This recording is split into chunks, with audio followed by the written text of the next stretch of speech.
ಏಕೆ ನಮ್ಮ ಮಂತ್ರಿ ಇಷ್ಟೊತ್ತಾದರೂ ಬರಲಿಲ್ಲವಲ್ಲ? ನಮ್ಮ ರಜೆ ಕೇಳಲು ಯಾವುದೋ ಪಕ್ಕದೂರಿನಿಂದ ಮಹಾಮಂತ್ರಿ ಅಂದುಕೊಂಡು ಬಂದಿದ್ದ. ಈ ದೇಹ ನಿಮ್ಮದೇ ನೋಡಿ.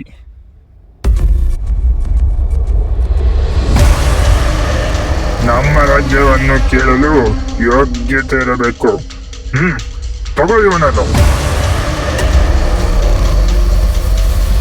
ಮಹಾಮಂತ್ರಿ, ನಮ್ಮ ಊರನ್ನು ಮುಟ್ಟಲು ಬಂದರೆ ನಿಮ್ಮ ಊರನ್ನು ಸರ್ವನಾಶ ಮಾಡುತ್ತೇವೆ.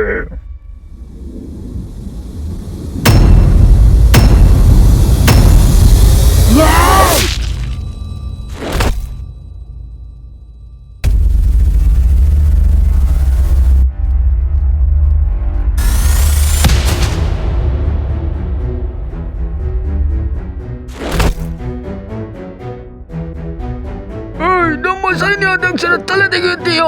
ಇವತ್ತು ನಿನ್ನ ಬಿಡಲ್ಲ. ನನ್ನನ್ನು ಬಿಟ್ಟು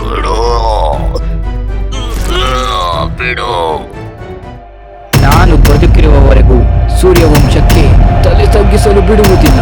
ಮಹಾಮಂತ್ರಿ, ನಿಮ್ಮನ್ನು ಈ ಗತಿ ತಂದ ರಾಜ್ಯವನ್ನು ಸುಮ್ಮನೆ ಬಿಡುವುದಿಲ್ಲ.